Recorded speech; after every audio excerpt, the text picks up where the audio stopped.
ತನುವು ನಿನ್ನದು ಮನವು ನಿನ್ನದು, ತನುವು ನಿನ್ನದು ಮನವು ನಿನ್ನದು, ಎನ್ನ ಜೀವನ ಧನವು ನಿನ್ನದು. ನಾನು ನಿನ್ನವನೆಂಬ ಹೆಮ್ಮೆಯ ಋಣವು ಮಾತ್ರವೇ ನನ್ನದು. ತನು ನಿನ್ನದು ಮನವು ನಿನ್ನದು.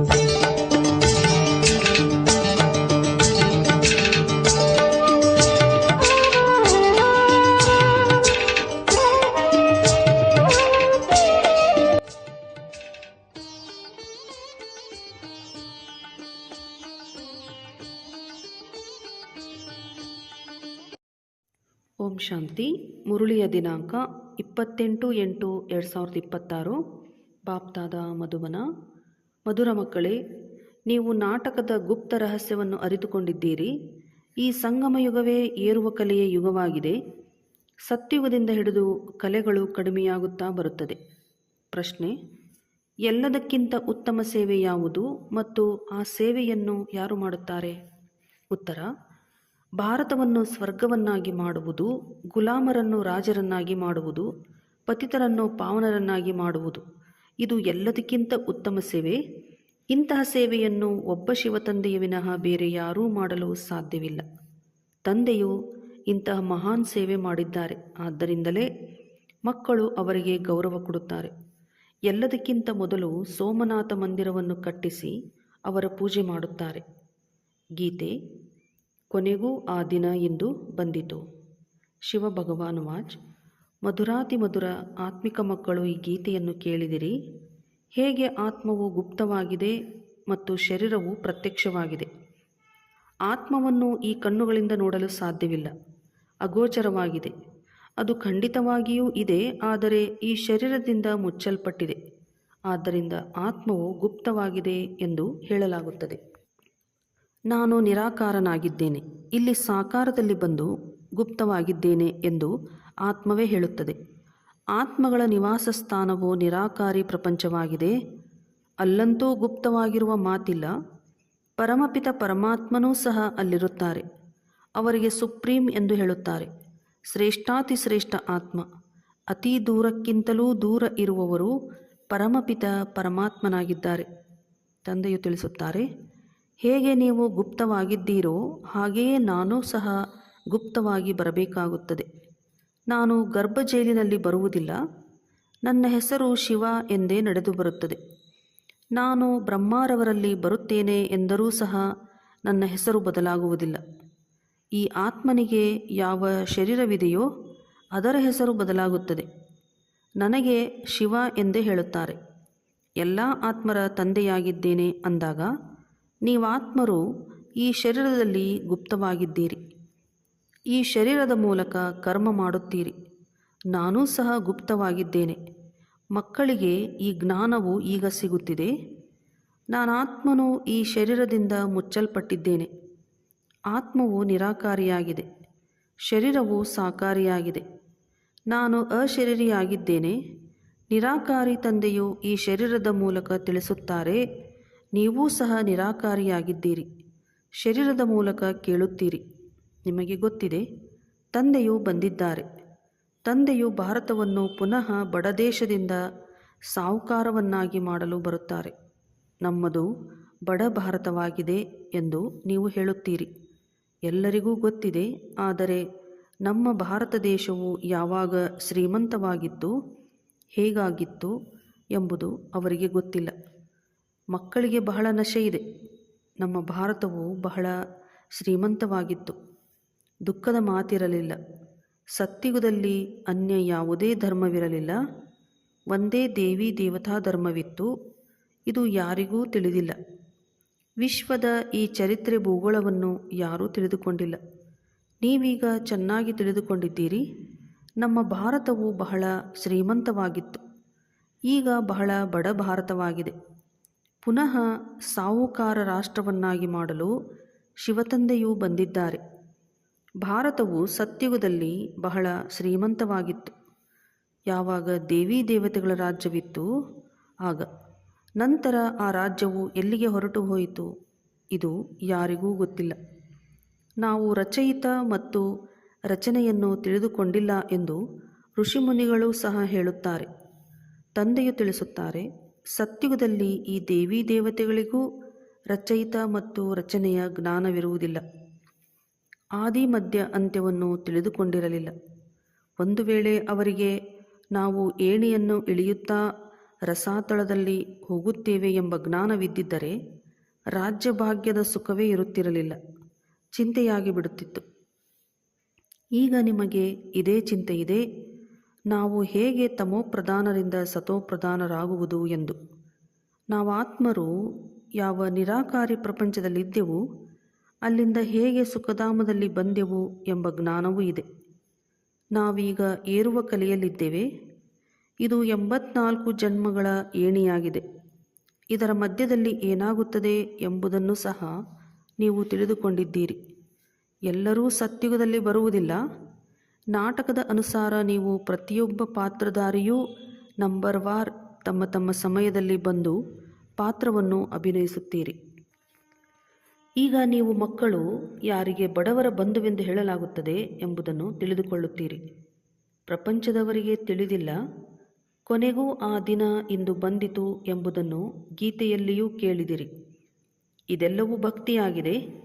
ಭಗವಂತನು ಯಾವಾಗ ಬಂದು ನಾವು ಭಕ್ತರನ್ನು ಈ ಭಕ್ತಿ ಮಾರ್ಗದಿಂದ ಬಿಡಿಸಿ ಸದ್ಗತಿಯಲ್ಲಿ ಕರೆದುಕೊಂಡು ಹೋಗುತ್ತಾರೆ ಎಂಬುದನ್ನು ಸಹ ತಿಳಿದಿದ್ದೀರಿ.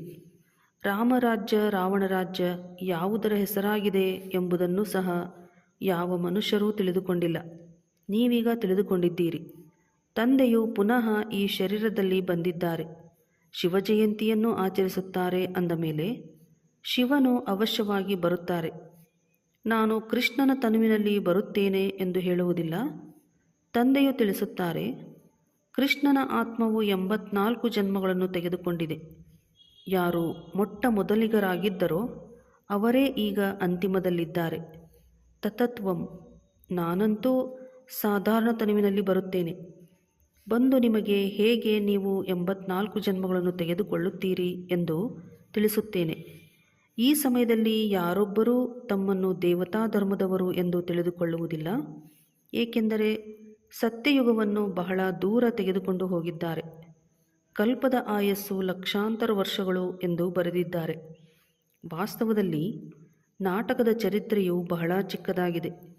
ಇದರಲ್ಲಿ ಕೆಲವು ಧರ್ಮಗಳ ಚರಿತ್ರೆಯು 500 ವರ್ಷಗಳು, ಇನ್ನು ಕೆಲವರದು 2500 ವರ್ಷಗಳ ಇತಿಹಾಸವಿದೆ.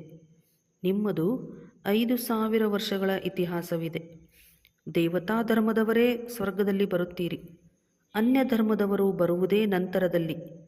ದೇವತಾ ಧರ್ಮದವರೇ ಅನ್ಯ ಧರ್ಮಗಳಲ್ಲಿ ಹೋಗಿ ಸೇರಿದ್ದಾರೆ.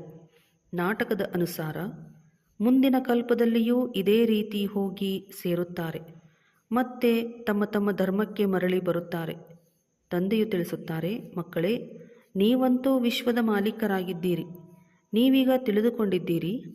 ತಂದೆಯು ಸ್ವರ್ಗದ ಸ್ಥಾಪನೆ ಮಾಡುವವರಾಗಿದ್ದಾರೆ ಅಂದ ಮೇಲೆ ನಾವೇಕೆ ಸ್ವರ್ಗದಲ್ಲಿರಬಾರದು? ತಂದೆಯಿಂದ ನಾವು ಆಸ್ತಿಯನ್ನು ಅವಶ್ಯವಾಗಿ ತೆಗೆದುಕೊಳ್ಳುತ್ತೇವೆ ಅಂದ ಮೇಲೆ ಇದರಿಂದಲೇ ಸಿದ್ಧವಾಗುತ್ತದೆ ಇವರು ನಮ್ಮ ಧರ್ಮದವರಾಗಿದ್ದಾರೆ ಎಂದು. ಯಾರು ಈ ಧರ್ಮದವರಲ್ಲವೋ ಅವರು ಬರುವುದಿಲ್ಲ. ಪರಧರ್ಮದಲ್ಲಿ ಏಕೆ ಹೋಗಬೇಕೆಂದು ಹೇಳುತ್ತಾರೆ. ನೀವು ಮಕ್ಕಳು ತಿಳಿದುಕೊಂಡಿದ್ದೀರಿ. ಸತ್ಯಯುಗ ಹೊಸ ಪ್ರಪಂಚದಲ್ಲಿ ದೇವತೆಗಳಿಗೆ ಬಹಳ ಸುಖವಿತ್ತು. ಚಿನ್ನದ ಮಹಲುಗಳಿತ್ತು. ಸೋಮನಾಥ ಮಂದಿರದಲ್ಲಿ ಎಷ್ಟೊಂದು ಚಿನ್ನವಿತ್ತು. ಈ ರೀತಿ ಮತ್ಯಾವುದೇ ಮಂದಿರ ಇರುವುದಿಲ್ಲ. ಅದರಲ್ಲಿ ಬಹಳ ವಜ್ರ ವೈಡೂರ್ಯಗಳಿತ್ತು. ಬೌದ್ಧ ಮೊದಲಾದವರದು ವಜ್ರರತ್ನಗಳ ಮಹಲುಗಳು ಇರುವುದಿಲ್ಲ. ನೀವು ಮಕ್ಕಳನ್ನು ಯಾವ ತಂದೆಯು ಇಷ್ಟು ಶ್ರೇಷ್ಠರನ್ನಾಗಿ ಮಾಡಿದ್ದಾರೆಯೋ ಅವರಿಗೆ ನೀವು ಎಷ್ಟೊಂದು ಗೌರವವನ್ನು ಇಟ್ಟಿದ್ದೀರಿ. ಯಾರು ಒಳ್ಳೆಯ ಕರ್ಮ ಮಾಡಿ ಹೋಗುವರೋ ಅವರಿಗೆ ಗೌರವ ಕೊಡಲಾಗುತ್ತದೆ. ನೀವೀಗ ತಿಳಿದುಕೊಂಡಿದ್ದೀರಿ. ಎಲ್ಲರಿಗಿಂತ ಒಳ್ಳೆಯ ಕರ್ಮವನ್ನು ಪತಿತ ಪಾವನ ತಂದೆಯೇ ಮಾಡಿ ಹೋಗುತ್ತಾರೆ. ಆತ್ಮ ಹೇಳುತ್ತದೆ, ಎಲ್ಲರಿಗಿಂತ ಅತ್ಯುತ್ತಮ ಸೇವೆಯನ್ನು ಬೇಹದ್ದಿನ ತಂದೆಯೇ ಬಂದು ಮಾಡುತ್ತಾರೆ ಎಂದು. ನಮ್ಮನ್ನು ಬಡವರಿಂದ ರಾಜ, ಭಿಕಾರಿಗಳಿಂದ ರಾಜ್ಕುಮಾರನನ್ನಾಗಿ ಶಿವತಂದೆ ಮಾಡಿಬಿಡುತ್ತಾರೆ. ಯಾರು ಭಾರತವನ್ನು ಸ್ವರ್ಗವನ್ನಾಗಿ ಮಾಡುವರೋ ಅವರಿಗೂ ಸಹ ಯಾರೂ ಗೌರವವನ್ನಿಡುವುದಿಲ್ಲ. ನೀವು ತಿಳಿದುಕೊಂಡಿದ್ದೀರಿ. ಸೋಮನಾಥ ಮಂದಿರವು ಬಹಳ ಶ್ರೇಷ್ಠ ಎಂದು ಗಾಯನವಿದೆ. ಅದನ್ನೇ ಲೂಟಿ ಮಾಡಿಕೊಂಡು ಹೋದರು. ಲಕ್ಷ್ಮೀನಾರಾಯಣರ ಮಂದಿರವನ್ನು ಎಂದೂ ಯಾರೂ ಲೂಟಿ ಮಾಡಲಿಲ್ಲ. ಸೋಮನಾಥ ಮಂದಿರವನ್ನೇ ಲೂಟಿ ಮಾಡಿದ್ದಾರೆ. ಭಕ್ತಿ ಮಾರ್ಗದಲ್ಲಿ ಇವರು ಬಹಳ ಶ್ರೀಮಂತರಾಗಿರುತ್ತಾರೆ. ರಾಜರಲ್ಲಿಯೂ ನಂಬರ್ ವಾರ್ ಇರುತ್ತಾರಲ್ಲವೇ. ಯಾರು ಉತ್ತಮ ಪದವಿಯನ್ನು ಪಡೆಯುವರೋ ಅವರಿಗೆ ಚಿಕ್ಕ ಪದವಿಯನ್ನು ಹೊಂದಿರುವವರು ಗೌರವ ಕೊಡುತ್ತಾರೆ. ದರ್ಬಾರಿನಲ್ಲಿಯೂ ನಂಬರ್ ವಾರ್ ಆಗಿ ಕುಳಿತುಕೊಳ್ಳುತ್ತಾರೆ. ಬ್ರಹ್ಮ ತಂದೆಯು ಅನುಭವಿಯಲ್ಲವೇ. ಇಲ್ಲಿಯದು ಪತಿತರಾಜರ ದರ್ಬಾರಾಗಿದೆ. ಅಂದ ಮೇಲೆ ಪಾವನರಾಜರ ದರ್ಬಾರು ಹೇಗಿರಬಹುದು. ಯಾವಾಗ ಅವರ ಬಳಿ ಇಷ್ಟೊಂದು ಹಣವಿರುತ್ತದೆ ಅಂದ ಮೇಲೆ ಅವರ ಮನೆಯೂ ಸಹ ಅಷ್ಟೇ ಚೆನ್ನಾಗಿರುತ್ತದೆ. ನೀವೀಗ ತಿಳಿದುಕೊಂಡಿದ್ದೀರಿ. ತಂದೆಯು ನಮಗೆ ಓದಿಸುತ್ತಿದ್ದಾರೆ, ಸ್ವರ್ಗದ ಸ್ಥಾಪನೆ ಮಾಡಿಸುತ್ತಿದ್ದಾರೆ. ನಾವು ಸ್ವರ್ಗದ ಮಹಾರಾಜ ಮಹಾರಾಣಿಯಾಗುತ್ತೇವೆ. ನಂತರ ನಾವು ಕೆಳಗಿಳಿಯುತ್ತೇವೆ. ಕೆಳಗಿಳಿಯುತ್ತಾ ನಾವು ಮೊಟ್ಟ ಮೊದಲು ಶಿವತಂದೆಯ ಪೂಜಾರಿಗಳಾಗುತ್ತೇವೆ. ಯಾರು ಸ್ವರ್ಗದ ಮಾಲೀಕರನ್ನಾಗಿ ಮಾಡಿದರೋ ಅವರಿಗೆ ನಾವು ಪೂಜೆ ಮಾಡುತ್ತೇವೆ. ಅವರು ನಮ್ಮನ್ನು ಬಹಳ ಶ್ರೀಮಂತರನ್ನಾಗಿ ಮಾಡುತ್ತಾರೆ. ಈಗ ಭಾರತವು ಎಷ್ಟು ಬಡ ದೇಶವಾಗಿದೆ. ಮೊದಲು ಇಷ್ಟೊಂದು ಬಡ ರಾಷ್ಟ್ರವಾಗಿರಲಿಲ್ಲ. ಬಹಳ ಖುಷಿಯಲ್ಲಿದ್ದರೂ ಯಾವ ಜಮೀನನ್ನು 500 ರೂಪಾಯಿಗಳಿಗೆ ತೆಗೆದುಕೊಂಡಿದ್ದರೋ ಅದು ಇಂದು 5,000 ಕೊಟ್ಟರೂ ಸಿಗುವುದಿಲ್ಲ. ಸತ್ಯುಗದಲ್ಲಿ ಧರಣಿಗೆ ಮೌಲ್ಯವೇ ಇರುವುದಿಲ್ಲ. ಯಾರು ಎಷ್ಟು ಬೇಕೋ ಅಷ್ಟು ತೆಗೆದುಕೊಳ್ಳಬಹುದು. ಬಹಳಷ್ಟು ಜಮೀನಿರುತ್ತದೆ. ಸಿಹಿನೀರಿನ ನದಿಗಳ ತೀರದಲ್ಲಿ ನಿಮ್ಮ ಮಹಲುಗಳು ಇರುತ್ತವೆಯಲ್ಲವೇ. ಬಹಳ ಕಡಿಮೆ ಜನಸಂಖ್ಯೆ ಇರುತ್ತದೆ. ಪ್ರಕೃತಿಯು ದಾಸಿಯಾಗಿರುತ್ತದೆ. ಬಹಳ ಒಳ್ಳೊಳ್ಳೆಯ ಫಲ ಪುಷ್ಪಗಳು ಸಿಗುತ್ತಿರುತ್ತವೆ. ನೀವೀಗ ಎಷ್ಟೊಂದು ಪರಿಶ್ರಮ ಪಡುತ್ತೀರಿ. ಆದರೂ ಸಹ ಬರಗಾಲವು ಬಂದಿತೆಂದರೆ ಆಹಾರವೂ ಸಿಗುವುದಿಲ್ಲ. ಅಂದಾಗ ಹಾಡು ಕೇಳುತ್ತಿದ್ದಂತೆಯೇ ನಿಮಗೆ ರೋಮಾಂಚನವಾಗಿ ಬಿಡಬೇಕು. ತಂದೆಗೆ ಬಡವರ ಬಂಧು ಎಂದು ಹೇಳುತ್ತೀರಿ. ಈಗ ಅರ್ಥವನ್ನು ತಿಳಿದುಕೊಂಡಿರಲ್ಲವೇ. ಯಾರನ್ನು ಶ್ರೀಮಂತರನ್ನಾಗಿ ಮಾಡುತ್ತಾರೆ. ಅವಶ್ಯವಾಗಿ ಯಾರು ಇಲ್ಲಿಗೆ ಬರುವರೋ ಅವರನ್ನೇ ಶ್ರೀಮಂತರನ್ನಾಗಿ ಮಾಡುತ್ತಾರೆ. ನೀವು ಮಕ್ಕಳಿಗೆ ತಿಳಿದಿದೆ, ಪಾವನರಿಂದ ಪತಿತರಾಗುವುದರಲ್ಲಿ 5,000 ವರ್ಷಗಳು ಹಿಡಿಸಿದೆ. ಈಗ ಪುನಃ ತಂದೆಯು ಪತಿತರಿಂದ ಪಾವನರನ್ನಾಗಿ ಮಾಡುತ್ತಾರೆ. ಶ್ರೇಷ್ಠಾತಿ ಶ್ರೇಷ್ಠರನ್ನಾಗಿ ಮಾಡುತ್ತಾರೆ. 1 ಸೆಕೆಂಡಿನಲ್ಲಿ ಜೀವನ್ಮುಕ್ತಿಯು ಪ್ರಾಪ್ತಿಯಾಗುತ್ತದೆ. ಬಾಬಾ, ನಾವು ನಿಮ್ಮವರಾಗಿದ್ದೇವೆ ಎಂದು ಹೇಳುತ್ತಾರೆ. ತಂದೆಯು ತಿಳಿಸುತ್ತಾರೆ, ನೀವು ವಿಶ್ವದ ಮಾಲೀಕರಾಗಿದ್ದೀರಿ. ಮಗು ಜನ್ಮ ಪಡೆಯಿತೆಂದರೆ ವಾರಸುದಾರನಾಯಿತು. ಎಷ್ಟೊಂದು ಖುಷಿಯಾಗುತ್ತದೆ. ಆದರೆ ಹೆಣ್ಣು ಮಗುವನ್ನು ನೋಡುತ್ತಿದ್ದಂತೆ ಮುಖವೇ ಬಾಡಿ ಹೋಗುತ್ತದೆ. ಇಲ್ಲಂತೂ ಎಲ್ಲ ಆತ್ಮರೂ ಗಂಡು ಮಕ್ಕಳಾಗಿದ್ದೀರಿ. ನಾವು ಸ್ವರ್ಗದ ಮಾಲೀಕರಾಗಿ ಬಿಟ್ಟೆವು. ಈಗ ಅರ್ಥವಾಗಿದೆ. ನಾವು 5,000 ವರ್ಷಗಳ ಮೊದಲು ಸ್ವರ್ಗದ ಮಾಲೀಕರಾಗಿದ್ದೆವು. ತಂದೆಯು ಆ ರೀತಿ ಮಾಡಿದ್ದರು. ಶಿವಜಯಂತಿಯನ್ನು ಆಚರಿಸುತ್ತಾರೆ. ಆದರೆ ಅವರು ಯಾವಾಗ ಬಂದಿದ್ದರು ಎಂಬುದನ್ನು ತಿಳಿದುಕೊಂಡಿಲ್ಲ. ಯಾವಾಗ ಲಕ್ಷ್ಮೀನಾರಾಯಣ ರಾಜ್ಯವಿತ್ತು ಎಂಬುದೇನೂ ಗೊತ್ತಿಲ್ಲ. ವಾಸ್ತವದಲ್ಲಿ ಭಾರತದ ಸಂಪನ್ನತೆಯು ಎಲ್ಲದಕ್ಕಿಂತ ಹೆಚ್ಚಿನದಾಗಿರಬೇಕು. ಭಾರತದ ಭೂಮಿಯೂ ಎಲ್ಲದಕ್ಕಿಂತ ದೊಡ್ಡದಾಗಿರಬೇಕು. ಲಕ್ಷಾಂತರ ವರ್ಷಗಳಿದ್ದಿದ್ದೇ ಆದರೆ ಮತ್ತೆ ಬಹಳ ಜಮೀನು ಬೇಕಾಗುವುದು. ಇಡೀ ಪ್ರಪಂಚದ ಜಮೀನುದಾರರು ಸಾಕಾಗುವುದಿಲ್ಲ. ಲಕ್ಷಾಂತರ ವರ್ಷಗಳಲ್ಲಿ ಎಷ್ಟೊಂದು ಜನಸಂಖ್ಯೆಯಾಗಿ ಬಿಡುವುದು. ಅಸಂಖ್ಯಾತ ಮನುಷ್ಯರಾಗುವರು. ಆದ್ದರಿಂದ ಲಕ್ಷಾಂತರ ವರ್ಷಗಳಂತೂ ಇಲ್ಲ. ಇವೆಲ್ಲ ಮಾತುಗಳನ್ನು ತಂದೆಯು ತಿಳಿಸುತ್ತಾರೆ. ಮನುಷ್ಯರು ಈ ಮಾತುಗಳನ್ನು ಕೇಳಿದಾಗ ಇದನ್ನು ಎಂದೂ ಕೇಳಿಲ್ಲ ಎಂದು ಹೇಳುತ್ತಾರೆ. ಯಾವುದೇ ಶಾಸ್ತ್ರಗಳಲ್ಲಿ ಓದಲಿಲ್ಲ ಎಂದು ಹೇಳುತ್ತಾರೆ. ಇವು ಬಹಳ ಅದ್ಭುತ ಮಾತುಗಳಾಗಿವೆ. ಈಗ ನೀವು ಮಕ್ಕಳ ಬುದ್ಧಿಯಲ್ಲಿ ಇಡೀ ಚಕ್ರದ ಜ್ಞಾನವಿದೆ. ಇವರು ಬಹಳ ಜನ್ಮಗಳ ಅಂತಿಮದಲ್ಲಿ ಈಗ ಪತಿತ ಆತ್ಮನಾಗಿದ್ದಾರೆ. ಯಾರು ಸತೋಪ್ರಧಾನರಾಗಿದ್ದರೋ ಅವರೇ ಈಗ ತಮೋಪ್ರಧಾನರಾಗಿದ್ದಾರೆ. ಪುನಃ ಸತೋಪ್ರಧಾನರಾಗಬೇಕಾಗಿದೆ. ಆತ್ಮರಿಗೆ ಈಗ ಶಿಕ್ಷಣ ಸಿಗುತ್ತಿದೆ. ಶರೀರದ ಮುಖಾಂತರ ಆತ್ಮವು ಕೇಳುವಾಗ ಶರೀರವು ತೂಗುತ್ತದೆ. ಏಕೆಂದರೆ ಆತ್ಮವು ಇದರ ಮೂಲಕ ಕೇಳಿಸಿಕೊಳ್ಳುತ್ತದೆಯಲ್ಲವೇ. ಅವಶ್ಯವಾಗಿ ನಾವಾತ್ಮರು 84 ಜನ್ಮಗಳನ್ನು ತೆಗೆದುಕೊಂಡಿದ್ದೇವೆ ಅಂದ ಮೇಲೆ ಅವಶ್ಯವಾಗಿ 84 ಮಂದಿ ತಂದೆ ತಾಯಿಯರು ಸಿಕ್ಕಿರುವರು. ಇದು ಸಹ ಲೆಕ್ಕವಿದೆ. ಬುದ್ಧಿಯಲ್ಲಿ ಬರುತ್ತದೆ. 84 ಜನ್ಮಗಳನ್ನು ತೆಗೆದುಕೊಳ್ಳುತ್ತೇವೆ, ಮತ್ತೆ ಇನ್ನೂ ಕಡಿಮೆ ಜನ್ಮಗಳು ಇರಬಹುದು. ಕನಿಷ್ಠ ಮತ್ತು ಗರಿಷ್ಠದ ಲೆಕ್ಕವಿದೆ. ತಂದೆಯು ತಿಳಿಸುತ್ತಾರೆ, ಶಾಸ್ತ್ರಗಳಲ್ಲಿ ಏನೇನೋ ಬರೆದು ಬಿಟ್ಟಿದ್ದಾರೆ. ನಿಮಗಾದರೂ 84 ಜನ್ಮಗಳೆಂದು ಹೇಳುತ್ತಾರೆ, ಆದರೆ ನನಗೆ ನೋಡಿ ಅಸಂಖ್ಯಾತ ಜನ್ಮಗಳೆಂದು ಹೇಳಿಬಿಟ್ಟಿದ್ದಾರೆ. ಕಣ ಕಣದಲ್ಲಿ ಎಲ್ಲಿ ನೋಡಿದರಲ್ಲಿ ನೀನೇ ನೀನು, ಕೃಷ್ಣನೇ ಕೃಷ್ಣನಿದ್ದಾನೆ ಎಂದು ಹೇಳುತ್ತಾರೆ. ಮಥುರಾ ಬೃಂದಾವನದಲ್ಲಿ ಕೃಷ್ಣನು ಸರ್ವವ್ಯಾಪಿಯಾಗಿದ್ದಾನೆ ಎಂದು ಹೇಳುತ್ತಾರೆ. ರಾಧೆಯ ಪಂಥದವರು ಎಲ್ಲಿ ನೋಡಿದರೂ ಅಲ್ಲಿ ರಾಧೆಯೇ ರಾಧೆ ಎಂದು ಹೇಳುತ್ತಾರೆ. ನಾವು ರಾಧಾಸ್ವಾಮಿಗಳೆಂದು ಹೇಳುತ್ತಾರೆ. ಕೃಷ್ಣಸ್ವಾಮಿಗಳೇ ಬೇರೆ, ಅವರು ರಾಧೆಯನ್ನು ಒಪ್ಪುತ್ತಾರೆ. ಎಲ್ಲಿ ನೋಡಿದರಲ್ಲಿ ರಾಧೆಯೇ ರಾಧೆ, ನೀವೂ ರಾಧೆ ನಾನೂ ರಾಧೆ ಎಂದು ಹೇಳುತ್ತಾರೆ. ಈಗ ಶಿವತಂದೆಯು ತಿಳಿಸುತ್ತಾರೆ, ಅವಶ್ಯವಾಗಿ ನಾನು ಬಡವರ ಬಂಧುವಾಗಿದ್ದೇನೆ ಅಲ್ಲವೇ? ಭಾರತವೇ ಎಲ್ಲದಕ್ಕಿಂತ ಶ್ರೀಮಂತವಾಗಿತ್ತು, ಈಗ ಎಲ್ಲದಕ್ಕಿಂತ ಬಡದೇಶವಾಗಿದೆ. ಆದ್ದರಿಂದ ನಾನು ಭಾರತದಲ್ಲಿಯೇ ಬರಬೇಕಾಗುತ್ತದೆ. ಇದು ಮಾಡಲ್ಪಟ್ಟ ನಾಟಕವಾಗಿದೆ. ಇದರಲ್ಲಿ ಸ್ವಲ್ಪವೂ ವ್ಯತ್ಯಾಸವಾಗಲು ಸಾಧ್ಯವಿಲ್ಲ. ಇದು ಬೇಹದ್ದಿನ ನಾಟಕ ಆಗಿದೆ. ಈ ನಾಟಕದಲ್ಲಿ ಏನು ಶೂಟಿಂಗ್ ನಡೆದಿದೆಯೋ ಅದನ್ನೇ ಮತ್ತೆ ಪುನರಾವರ್ತನೆಯಾಗುವುದು. ನಾಟಕದ ಬಗ್ಗೆಯೂ ತಿಳಿದಿರಬೇಕು. ನಾಟಕ ಎಂದರೆ ನಾಟಕ, ಅದು ಹದ್ದಿನ ನಾಟಕ ಆಗಿರುತ್ತದೆ. ಇದು ಬೇಹದ್ದಿನ ನಾಟಕ ಆಗಿದೆ. ಇದರ ಆದಿ ಮಧ್ಯ ಅಂತ್ಯವನ್ನು ಯಾರೂ ತಿಳಿದುಕೊಂಡಿಲ್ಲ. ಬಡವರ ಬಂಧು ಎಂದು ನಿರಾಕಾರ ಭಗವಂತನನ್ನೇ ಒಪ್ಪುತ್ತಾರೆ, ಕೃಷ್ಣನನ್ನು ಒಪ್ಪುವುದಿಲ್ಲ. ಕೃಷ್ಣನಂತೂ ಧನವಂತ, ಸತ್ಯಯುಗದ ರಾಜಕುಮಾರ ಆಗುತ್ತಾನೆ. ಭಗವಂತನಿಗೆ ತನ್ನ ಶರೀರವೇ ಇಲ್ಲ. ಅವರು ಬಂದು ಮಕ್ಕಳನ್ನು ಧನವಂತರನ್ನಾಗಿ ಮಾಡುತ್ತಾರೆ. ನಿಮಗೆ ರಾಜಯೋಗದ ಶಿಕ್ಷಣವನ್ನು ಕೊಡುತ್ತಾರೆ. ಮನುಷ್ಯರೂ ಸಹ ವಿದ್ಯೆಯಿಂದ ವಕೀಲರು, ಡಾಕ್ಟರ್ ಇತ್ಯಾದಿಯಾಗುತ್ತಾರೆ ಮತ್ತು ಸಂಪಾದನೆ ಮಾಡುತ್ತಾರೆ. ತಂದೆಯೂ ಸಹ ನಿಮಗೆ ಈಗ ಓದಿಸುತ್ತಾರೆ. ನೀವು ಭವಿಷ್ಯದಲ್ಲಿ ನರನಿಂದ ನಾರಾಯಣ ಆಗುತ್ತೀರಿ. ನಿಮ್ಮ ಜನ್ಮವಂತೂ ಆಗುತ್ತದೆಯಲ್ಲವೇ? ಸ್ವರ್ಗದಲ್ಲಿ ಯಾರೂ ಸಮುದ್ರದಿಂದ ತೇಲಿ ಬರುವುದಿಲ್ಲ. ಕೃಷ್ಣನೂ ಸಹ ಜನ್ಮ ಪಡೆದನಲ್ಲವೇ? ಆ ಸಮಯದಲ್ಲಿ ಕಂಸಪುರಿ ಇತ್ಯಾದಿಗಳು ಇರಲಿಲ್ಲ. ಕೃಷ್ಣನ ಹೆಸರು ಎಷ್ಟೊಂದು ಗಾಯನವಿದೆ. ಅವರ ತಂದೆಯ ಹೆಸರೇ ಇಲ್ಲ. ಅವರ ತಂದೆಯು ಎಲ್ಲಿದ್ದಾರೆ? ಅವಶ್ಯವಾಗಿ ರಾಜನ ಮಗುವಾಗಿರಬೇಕಲ್ಲವೇ? ಅಲ್ಲಿ ದೊಡ್ಡ ರಾಜರ ಮನೆಯಲ್ಲಿ ಜನ್ಮವಾಗುತ್ತದೆ. ಆದರೆ ಅವರು ಪತಿತ ರಾಜರಾಗಿರುವ ಕಾರಣ ಅವರ ಹೆಸರು ಪ್ರಸಿದ್ಧವಾಗುವುದಿಲ್ಲ. ಕೃಷ್ಣನು ಇರುವಾಗ ಕೆಲವರು ಪತಿತರೂ ಇರುತ್ತಾರೆ. ಯಾವಾಗ ಅವರು ಸಂಪೂರ್ಣ ಸಮಾಪ್ತಿಯಾಗುವರೋ ಆಗ ಕೃಷ್ಣನು ಸಿಂಹಾಸನವನ್ನೇ ಏರುತ್ತಾನೆ, ತನ್ನ ರಾಜ್ಯವನ್ನು ತೆಗೆದುಕೊಳ್ಳುತ್ತಾನೆ.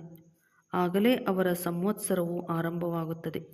ಲಕ್ಷ್ಮೀನಾರಾಯಣರಿಂದ ಸಂವತ್ಸರವು ಆರಂಭವಾಗುತ್ತದೆ. ನೀವು ಪೂರ್ಣ ಲೆಕ್ಕವನ್ನು ಬರೆಯುತ್ತೀರಿ. ಇವರ ರಾಜ್ಯವು ಇಷ್ಟು ಸಮಯ ಮತ್ತು ಇಂಥವರ ರಾಜ್ಯವು ಇಷ್ಟು ಸಮಯ ಎಂದು ನೀವು ಲೆಕ್ಕವನ್ನು ತೆಗೆಯುತ್ತೀರಿ. ಇದರಿಂದ ಮನುಷ್ಯರು ತಿಳಿದುಕೊಳ್ಳುವರು, ಕಲ್ಪದ ಆಯಸ್ಸು ದೊಡ್ಡದಾಗಿರಲು ಸಾಧ್ಯವೇ ಇಲ್ಲ. ಈ 5000 ವರ್ಷಗಳ ಪೂರ್ಣ ಲೆಕ್ಕವಿದೆ. ಒಳ್ಳೆಯದು. ಮಧುರಾತಿ ಮಧುರ ಅಗಲಿ ಹೋಗಿ ಮರಳಿ ಸಿಕ್ಕಿರುವ ಮಕ್ಕಳ ಪ್ರತಿ ಮಾತಾಪಿತಾ ಬಾಪ್ ದಾದಾರವರ ನೆನಪು, ಪ್ರೀತಿ ಹಾಗೂ ಸುಪ್ರಭಾತ. ಆತ್ಮಿಕ ಮಕ್ಕಳಿಗೆ ಆತ್ಮಿಕ ತಂದೆಯ ನಮಸ್ತೆ. ಆತ್ಮಿಕ ಮಕ್ಕಳಿಂದ ಆತ್ಮಿಕ ತಂದೆಗೆ ನಮಸ್ತೆ ನಮಸ್ತೆ ನಮಸ್ತೆ. ಧಾರಣೆಗಾಗಿ ಮುಖ್ಯ ಸಾರ: ರಚಯಿತ ಮತ್ತು ರಚನೆಯ ಜ್ಞಾನವನ್ನು ಬುದ್ಧಿಯಲ್ಲಿಟ್ಟುಕೊಂಡು ಸತೋಪ್ರಧಾನರಾಗುವ ಪುರುಷಾರ್ಥ ಮಾಡಬೇಕಾಗಿದೆ. ಕೇವಲ ಒಂದೇ ಚಿಂತೆ ಇರಲಿ, ನಾವು ಖಂಡಿತವಾಗಿಯೂ ಸತೋಪ್ರಧಾನರಾಗಬೇಕಾಗಿದೆ ಎಂದು. ಈ ಬೇಹದ್ದಿನ ನಾಟಕವನ್ನು ಬುದ್ಧಿಯಲ್ಲಿಟ್ಟುಕೊಂಡು ಅಪಾರ ಖುಷಿಯಲ್ಲಿರಬೇಕು. ತಂದೆಯ ಸಮಾನ ಗೌರವವನ್ನು ಪಡೆಯಲು ಪತಿತರನ್ನು ಪಾವನ ಮಾಡುವ ಸೇವೆ ಮಾಡಬೇಕಾಗಿದೆ. ವರದಾನ: ಅಧಿಕಾರಿಯ ಸ್ಮೃತಿಯ ಮೂಲಕ ಸರ್ವಶಕ್ತಿಗಳ ಅನುಭವ ಮಾಡುವಂತಹ ಪ್ರಾಪ್ತಿ ಸ್ವರೂಪ ಆಗಿರಿ.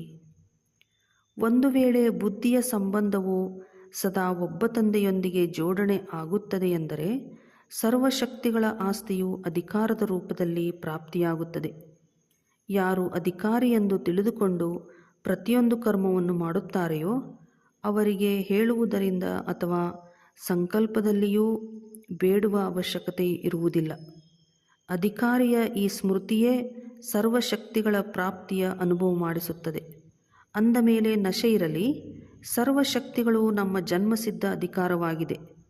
ಅಧಿಕಾರಿಯಾಗಿದ್ದು ನಡೆಯುತ್ತೀರೆಂದರೆ ಅಧೀನತೆಯು ಸಮಾಪ್ತಿಯಾಗಿ ಬಿಡುತ್ತದೆ. ಸ್ಲೋಗನ್: ಸ್ವಯಂನ ಜೊತೆ ಜೊತೆ ಪ್ರಕೃತಿಯನ್ನು ಪಾವನಗೊಳಿಸಬೇಕಾಗಿದೆ. ಅಂದ ಮೇಲೆ ಸಂಪೂರ್ಣ ಸೆಳೆತ ಮುಕ್ತರು ಆಗಿರಿ. ಅವ್ಯಕ್ತ ಸೂಚನೆಗಳು: ಅಪವಿತ್ರತೆಯ ಬೀಜವನ್ನು ಸಮಾಪ್ತಿ ಮಾಡಿ ಸಂಪೂರ್ಣ ಸ್ವಚ್ಛ ಪವಿತ್ರ ಆಗಿರಿ. ಒಂದು ವೇಳೆ ಪವಿತ್ರತೆಯ ನಿಯಮ ಪಕ್ಕಾ ಇದೆ ಎಂದರೆ ಮೋಹ ಮುಕ್ತ, ಈರ್ಷೆ ಹಾಗೂ ಕ್ರೋಧದಿಂದಲೂ ಮುಕ್ತರಾಗಿ ಕಿರಿಕಿರಿ ಮಾಡಿಕೊಳ್ಳುವುದು ಇರಬಾರದು. ಈ ರೀತಿ ಆಗಲೇಬೇಕು ಎಂಬ ಮೋಹವನ್ನು ಸಹ ಇಟ್ಟುಕೊಳ್ಳಬೇಡಿ. ವ್ಯರ್ಥ ಅಥವಾ ಈರ್ಷೆಯ ವಶ ಯಾವುದೇ ಮಾತು ಹೇಳುವಿರಿ ಹಾಗೂ ಅದು ಪೂರ್ಣ ಆಗುವುದಿಲ್ಲ ಎಂದರೆ ಕ್ರೋಧ ಹುಟ್ಟುವುದು, ಸಿಟ್ಟಾಗುವುದು. ಹಾಗಾಗಿ ಪವಿತ್ರತೆಯ ಪಿಲ್ಲರನ್ನು ಅಥವಾ ಸ್ತಂಭವನ್ನು ಪಕ್ಕಾ ಮಾಡಿ ಆಗ ಪಿಲ್ಲರ್ ಲೈಟ್ ಹೌಸ್ನ ಕೆಲಸ ಮಾಡುವುದು ಒಳ್ಳೆಯದು. ಓಂ ಶಾಂತಿ.